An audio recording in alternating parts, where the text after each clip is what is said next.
What's going on? Welcome in to My Take is Zack Gray joining me right now to talk about the Thunder beating the Indiana Pacers game 7 of the NBA Finals 103 I think to like 91. Yeah, that's the final score. Just brutal. Jeez, man, Haliburton. I don't really have words, Zach, so I'm gonna let you kind of start with the Haliburton stuff. Yeah, man. It's just one of those things where, you kind of think that he's out of the woods, right? When you're going through and watching game 6, he plays better than anyone could have expected him to play. Looks healthy for the most part. And then he comes out and he hits those big threes, super aggressive.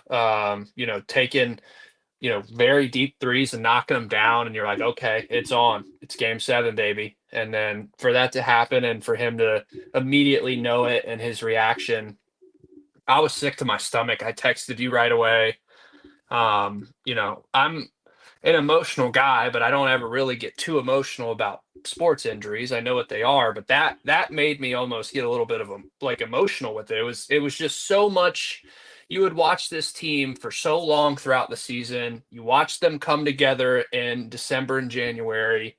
You see them get all the way to this point, and then for something like that to happen, like that it's enough to make a grown man cry. Jay Smith. Dude, I felt sick. Like because when it happens live, you kind of think, and then they show the replay 337 times, Why did they and keep doing that? because it's supposed to be dramatic. That's why. I don't think they should have. Once was more than enough. Maybe show it once in the third and fourth quarters as well. But and then they show the replay, and then you see his whole leg, just the snap, Yep. and I went from like I'm gonna throw up to like to they cut to his face where he's yelling no no no no, and then it's like yeah I may actually cry when this happens. It is just such a brutal thing to have happen after that start.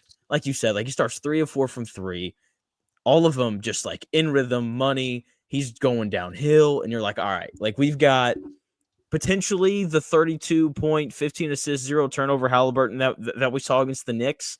And if Yep. it's that guy, then you've got a great chance to win that game. And I need to not know exactly what an injury is. Like, there's been so many Achilles tears that I should not be able to diagnose it on the screen and know immediately that's an Achilles. I feel like everybody's tearing their Achilles Yeah, that's the in third all one. sports. I read a stat. This is the most in an NBA season. I think there's been, I'm forgetting the number. I think the number's 15. 15 Achilles throughout from the start of the NBA season up until now have been torn this year. 2 more guys in the offseason tore their Achilles that were either going to be drafted or were free agents. It's the most in a season since the 2014-15 season. I mean, it's just, Crazy, man. it is. And, people are talking about load management. This is part of why guys don't play. People are asking why it happens. And I don't know. I'm not a doctor, but my assumption would be there's just a lot more movement. Like the 80s and 90s, physicality wise, probably more physical than what we have now. But there was a lot of like, we're going to put 3 guys on the perimeter. You're just going to kind of stand there. We're going to make a post entry pass to Hakeem or whoever your big guy was. And then you're just going to stand there and kind of watch them work. Whereas now everyone's moving all the time. And it just Yeah. puts a lot more strain on your body. That's what I think is happening. Yeah, and I'm sure we'll dive into it, but I genuinely believe, in my non-biased basketball opinion, I think the Pacers win that game with Haliburton. They have a really good chance. They have a really good chance to do it. Man, I mean, when you're looking at it, man, it's like you're watching the game and it's like, oh, they need one more guy that could score. And it's like, yeah. oh, well, like that's how it felt. We'll get into more nitty-gritty, but yeah, it just felt like was it they need one more guy who can score, or was it do they need a guy to have the ball so TJ McConnell doesn't? yes. It's both. Yes. That's the answer. It's both. We'll get to him here in a second. The counter argument to the idea that the Pacers would have won with Haliburton is Shai Gilgeous-Alexander was awesome. I thought he made every right play, and like the Haliburton stuff is probably going to bury how good he was. He was on pace to be the second player in NBA Finals history to have a 25-point, 10 assist, 5 rebound game with no turnovers. I think he had one late. The other guy to do it was Magic Johnson in 1987. Like he had when you look at the field goal percentage, it's not going to look this way, but he had really an all-time performance. I thought he played almost as perfectly as you can. Yeah, I mean, I don't know, Jay Smith. He was 8 of 27 from the field. Yeah, that's the issue. 2 of 12 from brutal. 3. That's really bad. Which the Pacers Like love. Every time he took he one, the Pacers loved that. and he is the MVP, and you could tell the difference, right? He commanded the offense whether he was making his shots or not. He kind of had control over the offense. Pacers, on the other hand, went back to their old ways to start the second half, and through the second half, where it looked like there was no control, there was no cohesiveness. They were just trying to figure it out on the fly. And I think that Shea, obviously separated those two teams, and that's why he's the MVP. That's why he has 29 and 12 in a finals game and a closeout game at home. Like, you knew that's what you were going to have to face. And, credit to him, even if his shot's not going in, he knows how to impact the game in other ways. And there's guys in the Pacers that, for all the credit we give them for their team and how deep they go in their rotation, a lot of those guys kind of got exposed a little bit this series, where if they're not hitting their shots, their value to the team is not that great. Yeah, it was a really rough game for a lot of the Pacer role guys that we love. Aaron Smith only got 5 shots up. He only had 3 points. Andrew Nembhard, he was good. I didn't think he was great. Obi Toppin played his worst game of the series. 0 goose egg. Only 2 rebounds in 20 minutes is just terrible. One of his rebounds, the ball just got ripped from him. Mathurin had 24, which feels a little misleading. A lot of them came late. When it kind of felt like the game was over. It just, and this is probably why you don't see teams built like the Pacers win titles. Like when you're really dependent on players Yeah. like Obi Toppin and TJ McConnell and Bennett Mathurin, your performance is going to fluctuate. And on nights like tonight, then again, if Haliburton's there, those guys play better than what they did. But tonight was just a night where the role players didn't play well, which makes sense because role players usually don't play well on the road. Right. And boy, you just felt it's so strange for me, Jay Smith, because they did make it to the finals. They made it to the very last game of the season. It just felt like, I don't know if it's a talent thing. I don't know if it's a style and it's just a byproduct of the style they run. But man, they just make some boneheaded decisions with the basketball, whether that's dribbling too much, dribbling the air out of it, the passes, just this overall decision making. They get in these flurries where they just cannot take care of the basketball. And a guy like Halliburton can kind of steady that ship. So I'm not saying anything groundbreaking here. What I am saying is that you saw the downsides of this roster construction tonight. You saw why the margin of error is so low for a team like the Pacers. Yeah, you saw why TJ McConnell's a backup. He usually plays less than 20 minutes a game. You saw why Obi Toppin was traded for 2 second-round picks. Like, you just saw the worst version of these guys on a night where everyone was watching, which is pretty tough for them. I do think some of the turnover stuff, though, like a lot of that has to do with the Thunder and how they defend. Because before this, like turnovers from McConnell hadn't been an issue, at least not like they were tonight. And for other stretches of games. So I would like to credit the Thunder defense there a little bit. But yeah, just a really disappointing night from them. With that being said, I thought that the Thunder role players were good. Like Cason Wallace had 10 points off the bench. He made 5 threes all series. He made 2 of them tonight. Caruso, he had 10 off the bench. I thought he was good. Really easy to guard when you're able to play with 2 hands on the ball handler. Chet Holmgren tonight played his best game of the series as well. Just at his rim defense, I thought was really big late when the Pacers were trying to make that push. So he needed it too. Oh yeah, he was in the doghouse a little bit. He'd been so bad, and to his credit, 18 points, it's a great game. Like 5 he blocks. he was awesome. And I really think that's kind of what's defined the series.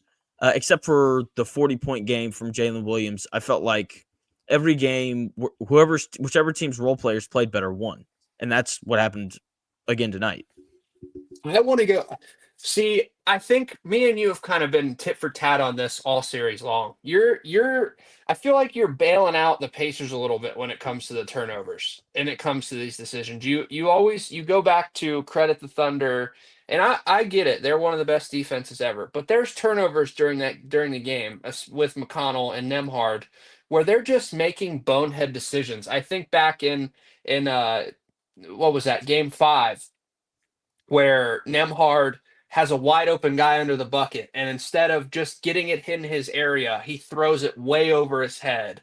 Or McConnell dribbling to the corner of death right by half court, gets double teamed, and like you just don't dribble and stop and pick up your dribble there. Like there were Yeah. so many situations like that caused turnovers, and the mistakes that were made where you're trying to make a play, or the Thunder do a good job of rotating and give you a look that you might not have seen. Like I can live with that, but it felt like there were a lot of these turnovers that were big momentum shifting turnovers were just bad basketball and not being prepared. And frankly, just going too fast and thinking you're better than you are. And that's a little preview of my McConnell take. I like the preview. What you mentioned there about them going too fast. I think that's why I credit the Thunder defense a little bit more than you do, because like the best defenses either speed you up to a point where you're playing too fast and you turn the ball over, or they grind you down to a halt, which is kind of more of what I thought we saw the Pacers do defensively. Like they just really mucked it up defensively, while the Thunder defense, I thought, sped a lot of guys up. And so you get in situations where it's like, oh, like I've made this play a million times, but instead of playing at your normal pace, you're playing a little bit too fast. And so you take an extra dribble. If you're Nemhard making the pass to Mathurin, you're just moving too fast, and so you make the bad pass. I think that's why I'm a little more willing to give them credit, because I think that good defenses just make you play faster than what you want to.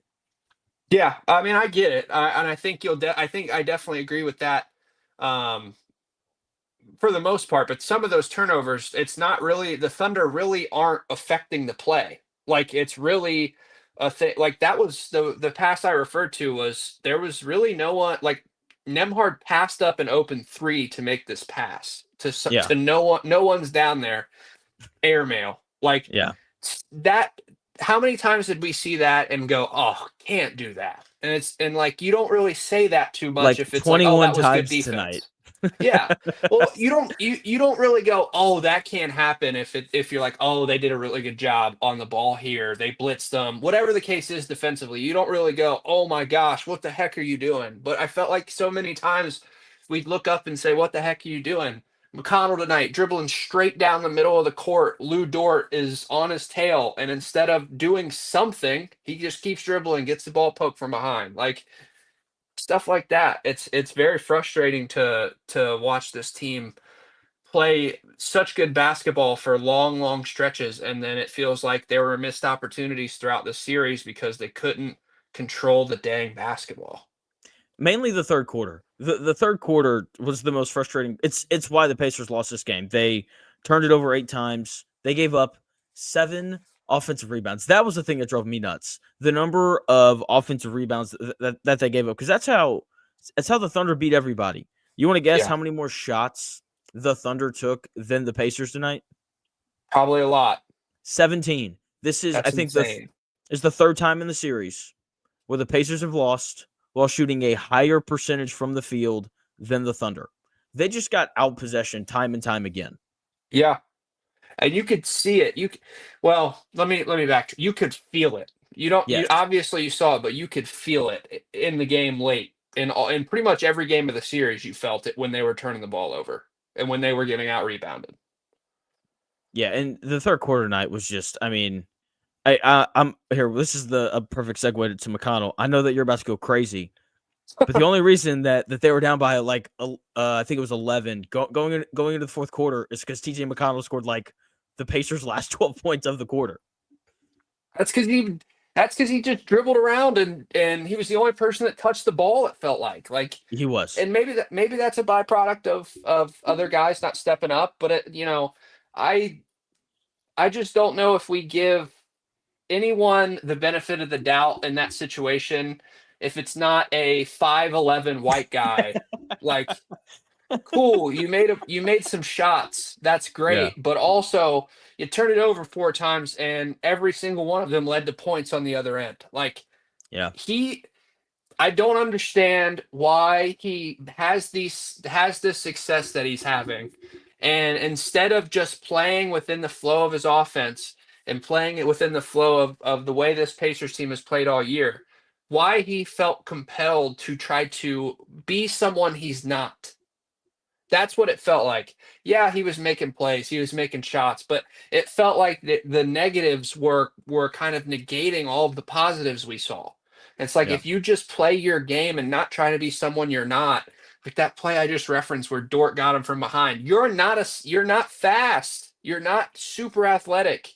Lou Dort is so much bigger than you, and he raced you down like you were walking. Like just stuff like that was make and you hate this because you are a McConnell stan, so I know you hate I don't know if this. I'm a stan. I don't love him as much as everyone else here in Indy does. But look, you're right. The turnovers were really bad, and It's the dribbling too. It's not just the turnovers. It's the situations that he gets them into on offense where he dribbles the air out of the ball and then you look up and he did all this dribbling down the baseline and now he thinks he's Steve Nash sometimes. Now he's got the ball with 7 seconds left at the top of the key. Nothing happened and now you have 7 seconds to make a decision. So it's not necessarily a turnover, but stuff like that. Like, yeah, are you are you telling me that you want TJ McConnell determining major possessions down the stretch late in NBA Finals games? Like, you no. don't. Like, Here's my thing with McConnell. I like TJ McConnell when he plays 15 minutes, not 28. That's how many he yeah, played tonight. And because like there's great TJ McConnell, which we saw for that little run there in the third quarter where he scores 8 straight and he's getting to the bucket and everyone's like, oh yeah, there he goes. But then there's the really bad version of TJ McConnell. We saw that tonight as well with the 7 turnovers. And when you play him for 15 minutes, you get like 12 minutes of the awesome version of TJ McConnell and you get 3 minutes of bad TJ McConnell. And when you have a guy like Tyrese Haliburton, who obviously the Pacers didn't have for most of tonight, you can overcome those 3 bad minutes. And tonight you got like 20 good minutes of TJ McConnell. That might be a little nice on my part, and maybe closer to like 17. And then you got, like 8, 9, or 10 minutes of the really bad McConnell. And when you're playing a team like the Thunder, you're not going to overcome it. yeah. And at the end of the day, what else are they going to do? That's the other thing. I thought Carlisle made a really bad decision there in that third quarter stretch not to get Siakam back in the game earlier. I know you had mentioned that you want him that the plan was to run him the rest of the game straight, but the payoff there is you're down 11. Should have been more. Right. But TJ McConnell. But they can play together. They can play together. They do play together. I don't mind. I think I'd have felt better about the McConnell stuff if he didn't start the possession with the ball. I would have liked to have seen them have Nembhard bring the ball up and actually try to run like a normal offense before you got TJ McConnell running around doing all the stuff that he does. I think Steve that Nash would have impression. helped. Yeah, and sometimes it's a really nice one, and then other times it's like, maybe not. What did you think about that? I want to talk a little bit about that Siakam. Yeah, I understood it. Because look, I think that I don't think the Pacers minded being down 11. Like I think Rick realized That sounds crazy. It does. I think Rick Carlisle saw that little spurt by TJ McConnell where he scores 8 straight, and I think he felt a little comfortable with like TJ's got it going. If I can get Siakam 2 more minutes of rest, then maybe we're gonna have a chance in the fourth. And then McConnell I think he turned it over, I think twice there. Yep. And the Pacers gave up another offensive rebound, and then the Thunder hit a 3, and all of a sudden, instead of being down 7, you're down 11. And I think that there's validity to what you're saying. He probably should have gone to him, but at the same time, I don't blame Rick Carlisle for wanting to have Siakam ready to go the whole fourth quarter. Yeah, but I Because feel like I that's would great if it's rather game 6 or game I 5, would but it's rather game 7. I would rather have McConnell deciding possessions in the third quarter as opposed to in the fourth quarter with 5.5 minutes left because Siakam needs a minute on the bench. You're Because right, but why does Siakam need why are we assuming that Siakam is going to die if he doesn't get rest? Like, it's game 7 of the NBA finals. He's done this before. He's been a major role on a finals team. Why does he need to come out of the game? that to me is the better question. He played 37 minutes tonight. As soon as Haliburton got hurt, it should have been an all right, Siakam. You're playing all 48, buddy. You're gonna play 43. Yeah. Yeah. Even though why is that? That's the question. You're right. The answer, not saying that this is what I think, but I do think that the answer to that question would be the pace with which the Pacers play. I think it's really tough to play that many minutes and be good for all of them. Yeah, and I also think like this is part of who the Pacers are. Like, they've trusted their bench all year, and they lived by it for every game except for the biggest one of the year. They died by it there.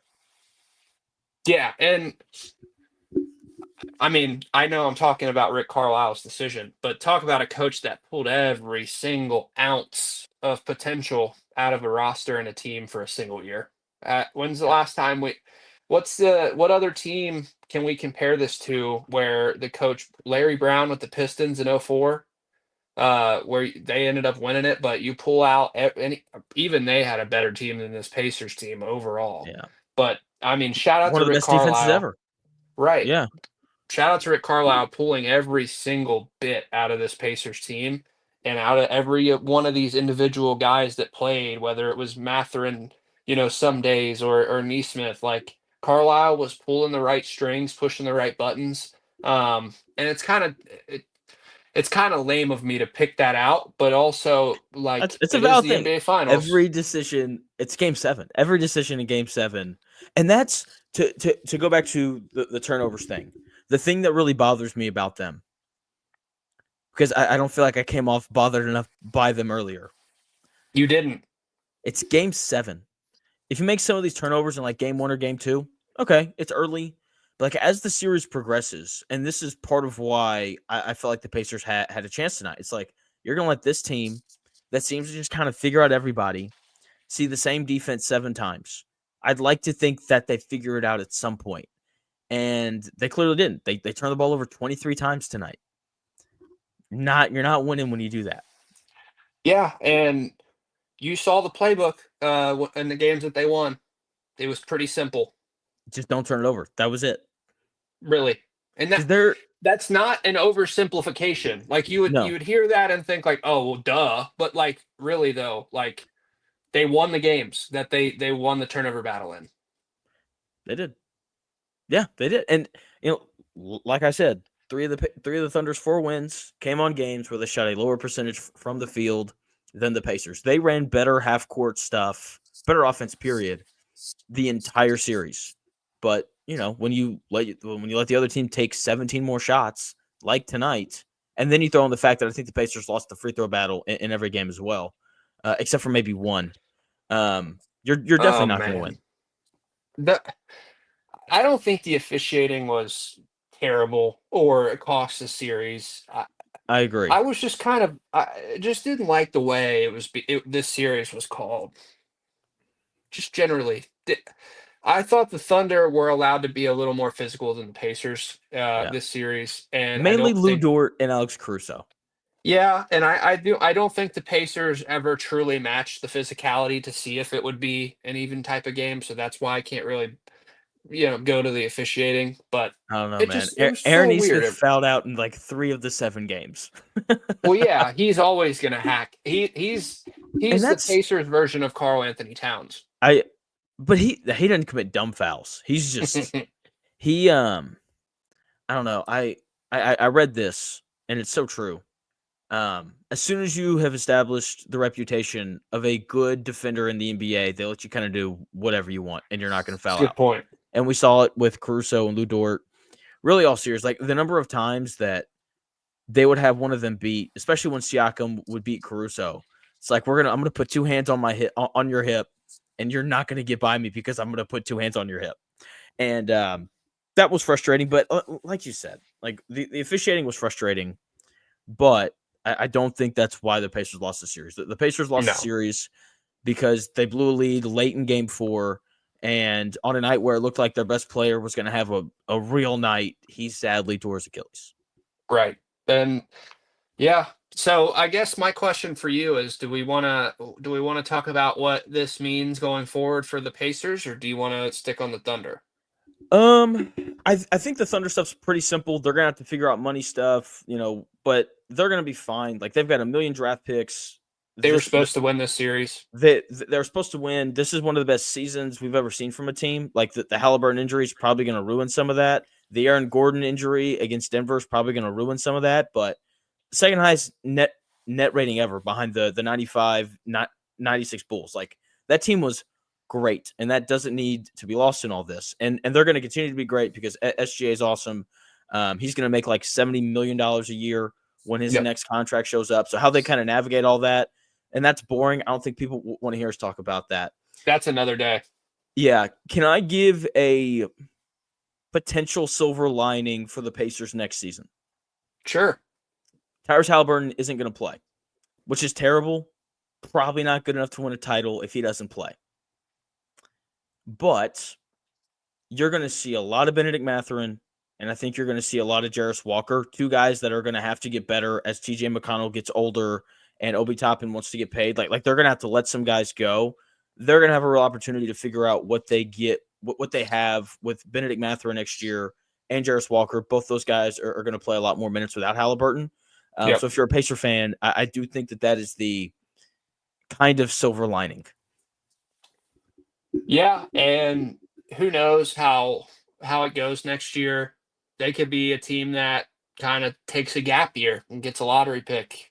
There's a lot of that was where my mind kind of went, is like, why not just, you're not going to try to tank, but like if, worst case scenario, obviously Halliburton's not playing, you have no shot at the title next year. Like make a run for a top 5-10 lottery pick.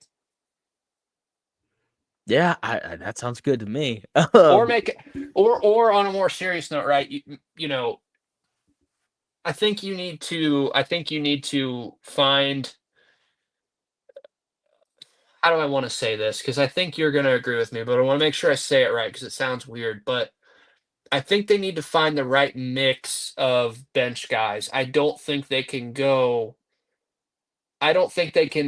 run this back and it be a consistent, sustainable model where they're going 9, 10, 11 deep in a rotation. They would have to draft well for that to happen. I think part of why they're able to do it now is because they grabbed a guy like Ben Shepherd in the second round who was able to come in and play. They grabbed a guy like Andrew Nembhard in the second round who was able to come in and play. But that play style, though, that like that's a push and pull. Like if you are going to play that fast, you need to be able to go that deep. Yes, and vice versa. And that's the thing. Like if you're the Pacers, you're not looking in terms of your next title run. You're not looking at this year. You're looking at 2 years from now, right? Where, Pascal Siakam will be 33, which is why I think the Mathurin stuff's interesting because he could potentially be your next number 2 if you really, really like him whenever Siakam kind of is past being good enough to be that other guy. I think there was another guy who kind of came to mind. Oh, in 2 years, McConnell's going to be 35, 34. Like he's not going to be. Bryant. That's the other thing. Sorry. They can take a year to figure out backup center. And so here in Indy on the radio show, I've been the Miles Turner defender. And I like Miles Turner. I think there's a major misunderstanding of who he is as like a player. Like I've got some comments on the YouTube chat saying don't extend Miles Turner, even though he was just your starting center on the team that went to the NBA Finals. And by the way, this Thunder team just tied for the third most wins all time with 84, and he was your starting center on the team that took them to 7. With that being said, he wasn't very good in this series, and this is what people have to understand: center in the NBA is like running back in the NFL. There's only like 4 legitimate, totally complete running backs in the NFL who can run between the tackles and, break away big runs and pass protect and catch out of the backfield and do the million and one things that we ask running backs to do. There's like 3 sitters in the NBA who can Yeah. legitimately do everything that you ask them to do. And so you have to have center by committee. And so if I'm the Pacers, like I'm bringing back Miles Turner because he's a stretch big.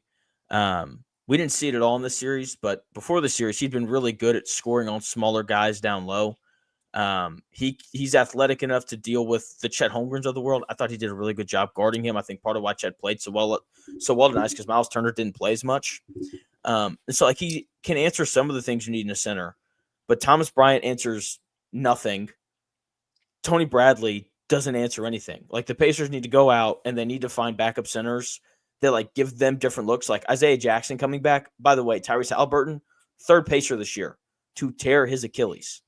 The other 2, backup centers, which is odd that the Achilles heel of this Pacers team was the fact that Haliburton didn't play tonight and their backup center minutes were terrible.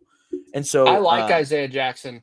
I do too. I'm interested to see how athletic he looks coming off of the torn Achilles.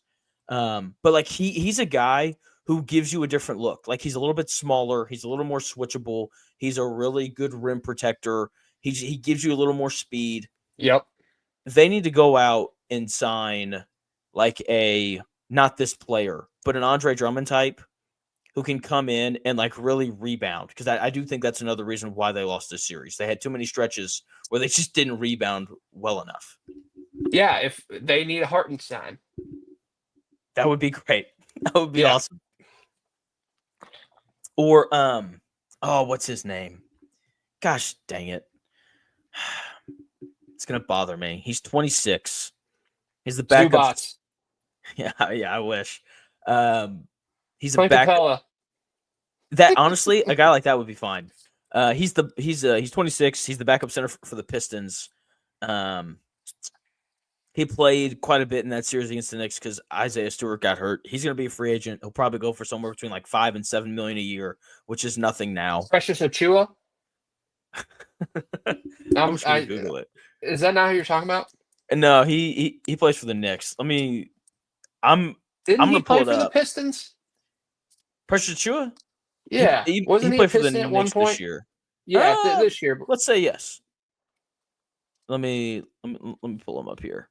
Isaiah Stewart, Jalen Duren. Oh, is he already off?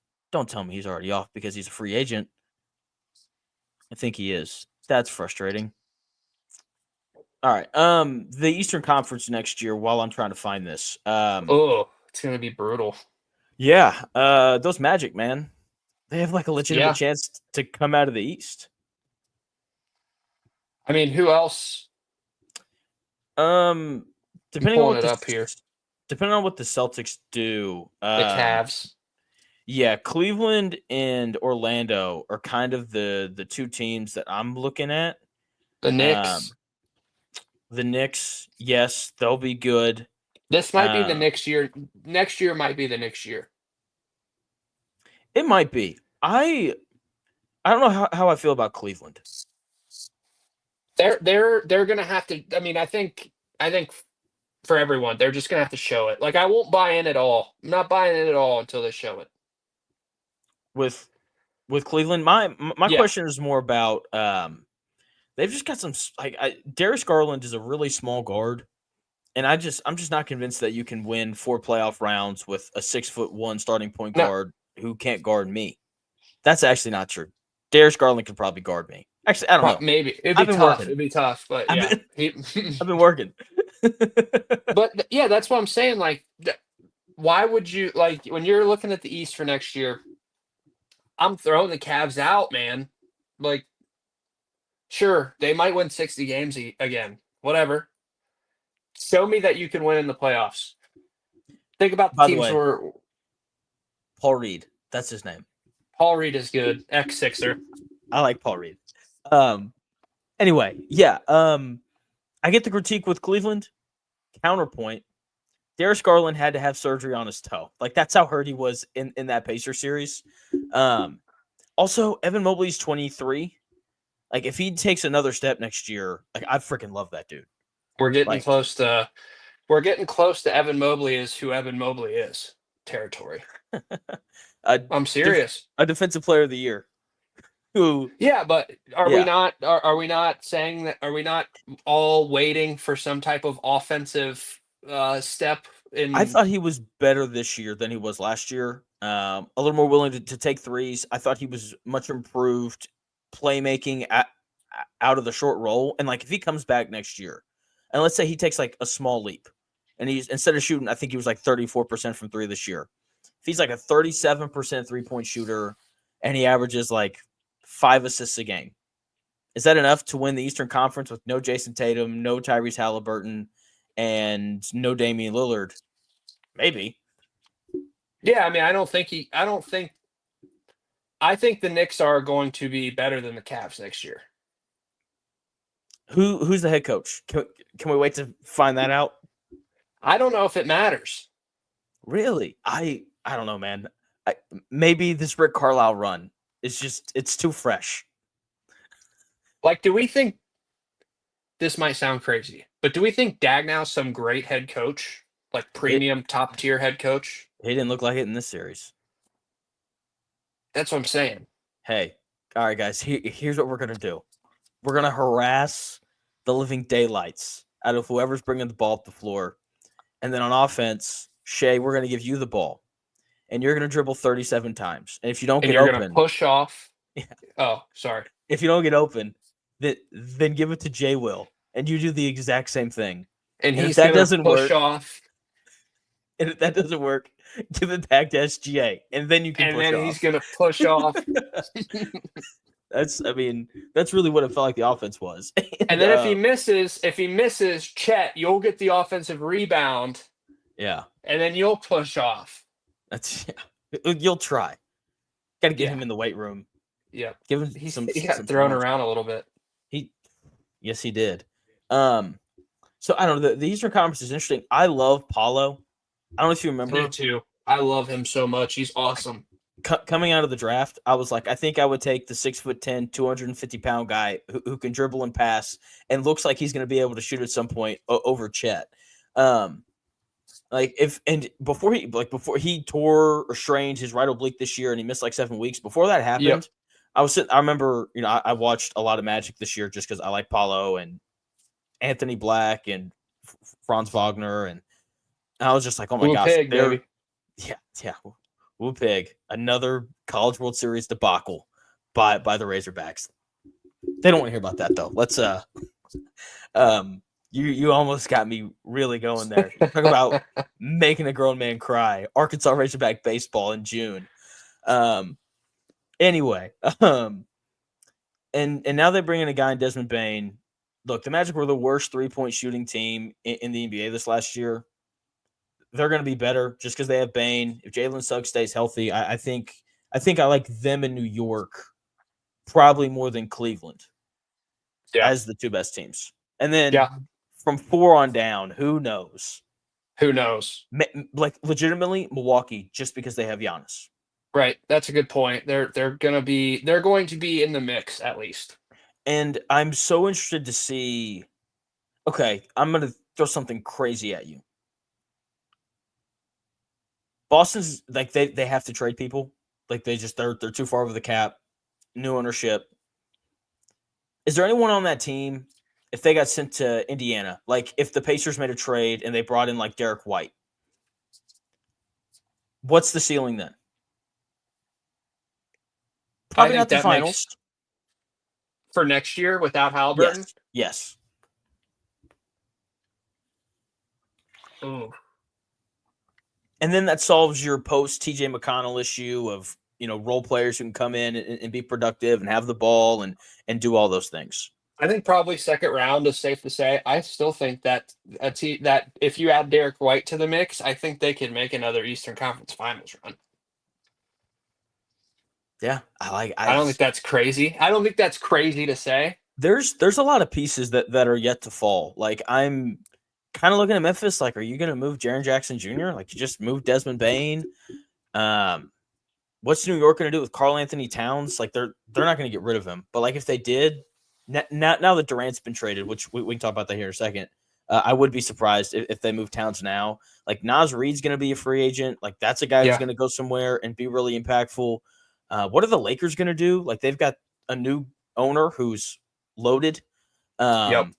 Like what are they going to do? Are they going to make any big moves? The Celtics are going to trade some guys out. Like if they send Porzingis somewhere, like that's going to make someone better if he's healthy. If they move Derek White, like that's going to make a team better. Drew Holiday, when he gets moved, maybe like he's going to make someone better. Like there's still pieces to be fallen, but right now, Orlando and New York, I do think are the best teams in the East. And anyone going to catch the Thunder out west?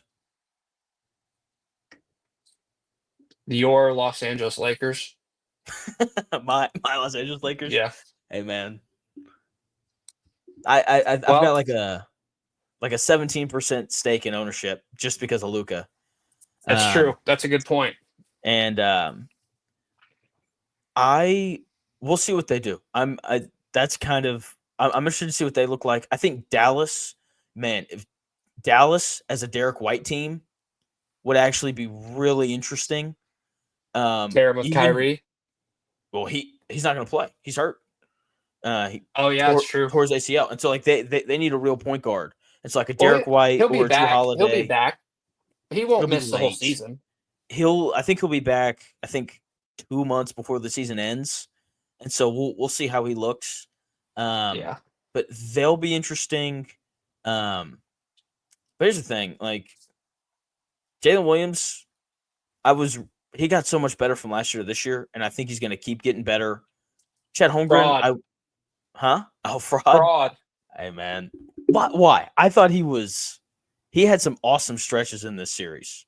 No, he did it. He did his thing. I don't like.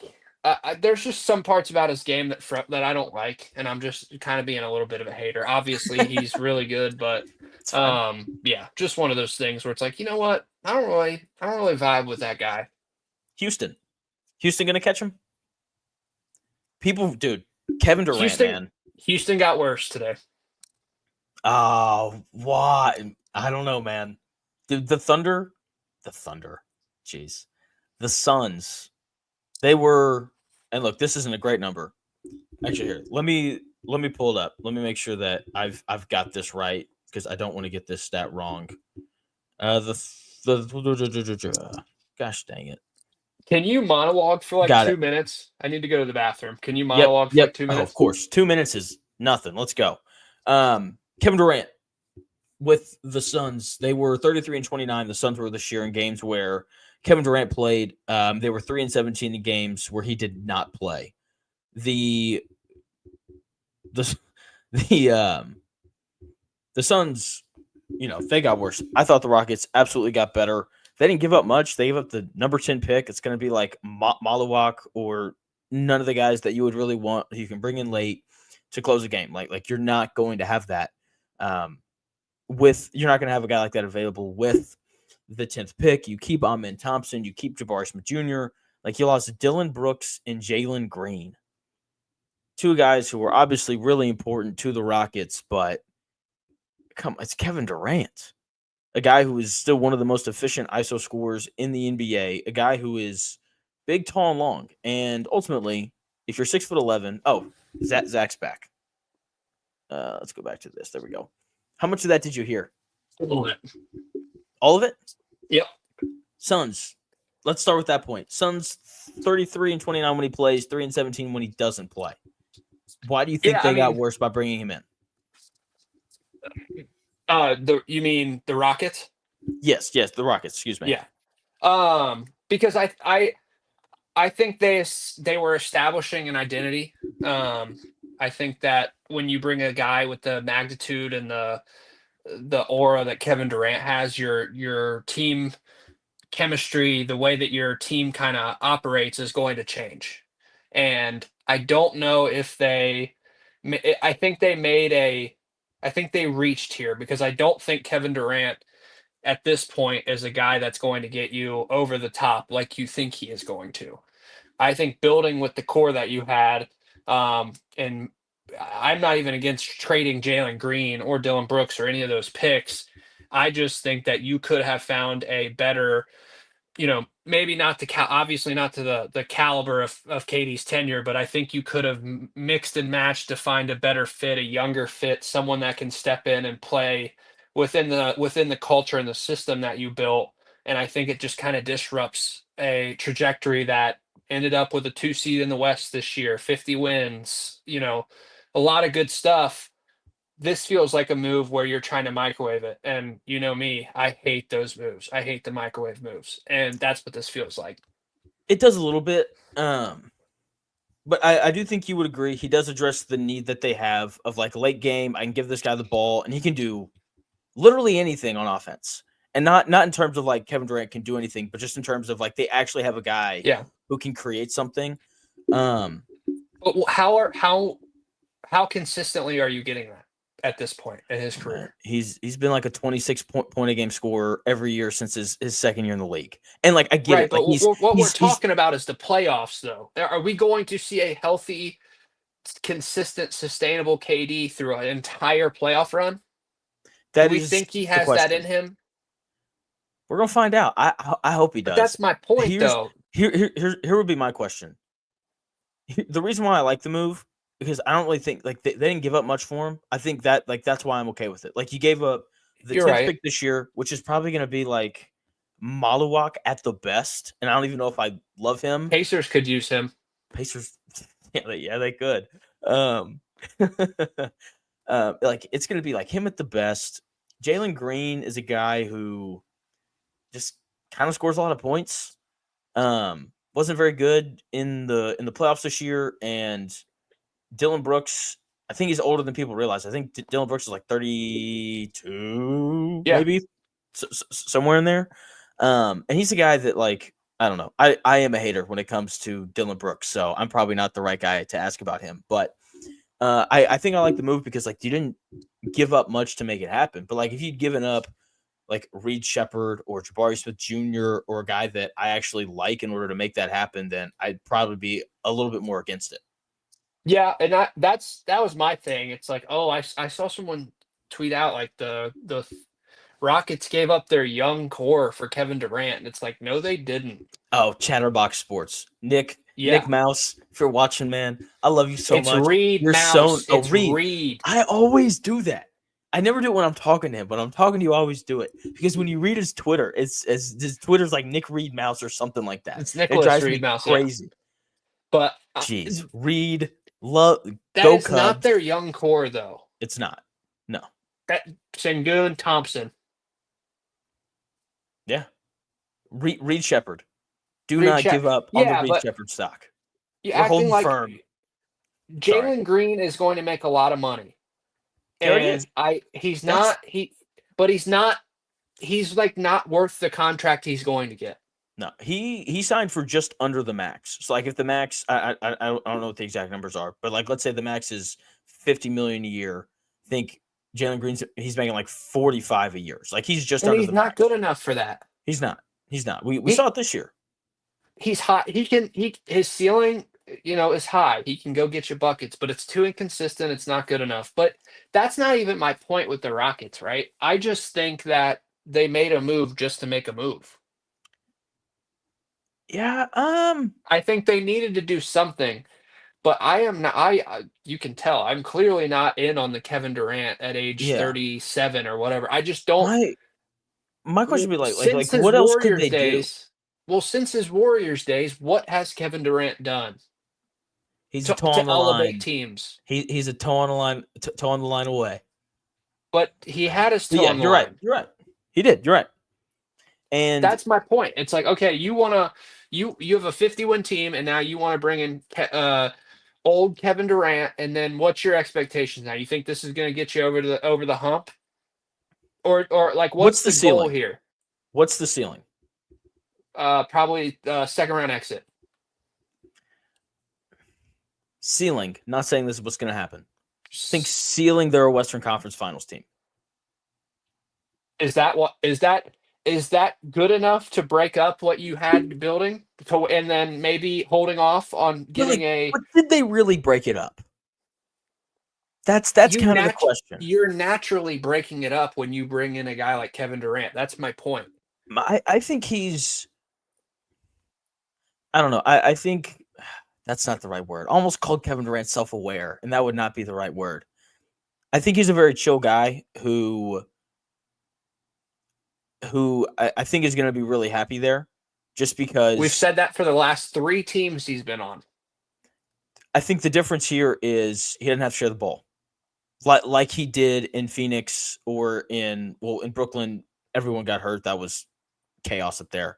Um, and so I think that he's going to like just kind of not really having to worry about anybody else. It's like, oh wait, I have the ball and I can just kind of go do whatever I want. I don't have to give the ball to Booker or anybody else like that. I think he's really going to enjoy that part of it. So you want 30, I think he's 38, 37. He's You yeah, you he's like 37. you're now wanting him to get more volume as he is aging. You think that's good And for him to? for the Rockets in the playoffs, would you rather give Kevin Durant more volume next year or Jalen Green as your best scorer more volume? I'm go in a vacuum, Kevin Durant, but that's not my point. You know what I'm talking about, right? That's not You're necessarily my point. so for you don't like it because 5 years from now you don't think this is a great move. I Is that don't think it gives them the return that they're looking for, and I also think that they could have they could have continued this, you know, incline and gotten something that felt a little more sustainable, a little more consistent. okay? Let's say they don't make this trade. Based off of what we've seen, what do you think happens next year for them to continue getting better? I think that they use that 10 pick to or they use those same pieces to add in the aggregate, not necessarily getting a big name like Durant, but you use that to fill in whole a Derek White type would be a good example, like stuff like that. And then, you know, maybe Jalen Green does take the leap. Maybe Amen Thompson does develop a little more offensively. Like there's things that are still kind of out there. You just won 50 games and you were second in the Western Conference. You saw OKC do something similar last year where they kind of took their big leap. What were they, third in the Western Conference last year or something? They were. I think they were first. I think the difference is Last year? though, yes, because the Mavericks were a 5 seed and they played in the second round. Oh, yeah, yeah. I Did think you see them go out and trade for Kevin Durant? the difference though is the Thunder knew that they had a guy in Shai Gilgeous-Alexander who could go score down the stretch. I think that the two teams were just in really different spots in terms of like what they have. Like I think that the Rockets know that they've got a lot of right now. Guys are going to get better, and we're going to see what happens. I think the Rockets know that. I think the Rockets know that they have a lot of depth. Like you got a guy in Reed Shepard who's the number 3 overall pick who like didn't play this year, and then you got a guy in Cam Whitmore who whenever I watch that guy play, I'm like, why isn't this dude playing 25 minutes tonight? Oh, because they have Amin Thompson and Terry Eason. I think that their thought process is we've got a ton of awesome guys who are stars in their role. What we really need is a guy who can elevate everybody and be a guy who can really just go score for us. Yeah, and I get that. And I could be wrong, but now, you know, you, for such an up and coming team, you have now put a clock on these guys that wasn't necessarily there, and that can affect the way the trajectory of these careers go with these young guys. Because now, like I said, this move has put a clock on the Houston Rockets to win. Do we think that the clock should have started this early in the process? That's I'm not saying yes or no. Yeah, you obviously know my opinion, but I think that's the question at the root of all this. I think Do you agree with that part at least? I do. And I would raise the question of this just to kind of keep the conversation going because I think that this is interesting. I don't think I think peak Alperen Sengun is the second best player on an NBA Finals team. I think Amin Thompson the best version of him, I think, is something similar. And like, if you're the Rockets, and if you have the same opinion as me, which I don't know how they feel about their players, I'm assuming that they like them because they're going to try to win a title next year with Kevin Durant. Like, I don't know. Could this be? We haven't won a playoff series in a decade. We would just like to win a playoff series. Well, then now you're acting like the Kings. No, they haven't won a playoff series in like 20 years. That's not true, but you know, it's been a minute. I think to go back to the Thunder point, is it crazy to think that Amen Thompson could be a league MVP? I want to see. Is it crazy? I think no, it's not crazy. It's close, but no, it's not crazy. That jumper's That's all. brutal. Yeah, but that's all. But that's the thing, put a though. clock on him. Like you talk about like the future. Like Kevin Durant's not gonna have the ball like 24/7. Like they are gonna other guys are gonna have the basketball. And I think that Kevin Durant is I think he's a very relaxed dude. I think that's part of why people don't like him. I don't think he's gonna have an issue if they run offense through Amen Thompson because like he knows that he's 38, just like how LeBron knows that he's 40, and so he's like, please bring in Lucas. I don't have to have the ball all the time. I think that you can bring Amen along while also having Durant, especially since this is Amen's second year in the league. Yeah. So we'll see. Yeah, I mean, do I think the Thunder? Do I think the Rockets, are favorites or one of the favorites in the West with Durant? Yes. Do I think that you have made it to where now there are certain expectations for a young core that you just now finally got together, that you are starting to see come together, develop, you have your coach. Do you feel like you should have started a championship clock on these guys? And do we think that is this a slam dunk that it's going to work? No. What do you mean by slam dunk? Do you mean like guaranteed? Like, do we think Kevin Durant comes in and is super happy and loves Houston and everything's hunky dory, team chemistry's great, Ime Udoka and Durant, I know I think they have history before in the past, but do we think everything's just going to be hunky dory, or are we going to take Kevin Durant for Kevin Durant and realize that the last for however many seasons he's had issues? Yeah, that's why I like having Ime Udoka as my head coach. Not I think Steve Nash. Yeah. I think Ime Udoka. I think you could put together a really strong argument that he manages personalities better than any other head coach in the NBA. I think he's a really good coach to have for Kevin Durant because he's no BS whatsoever. Last thing on Durant, and then we can put a bow on this. Would you have liked the move more if San Antonio had made it? No, I don't want Kevin. I clearly don't want Kevin Durant on my team. I think Kevin Durant makes sense for a team like the Bucks or the Warriors, like those veteran teams that are kind of at the end of the window. Like those are the Kevin Durant fits that I like. I don't want this version of Kevin Durant starting the clock on my young guys. Can I give a theory? Yeah. What about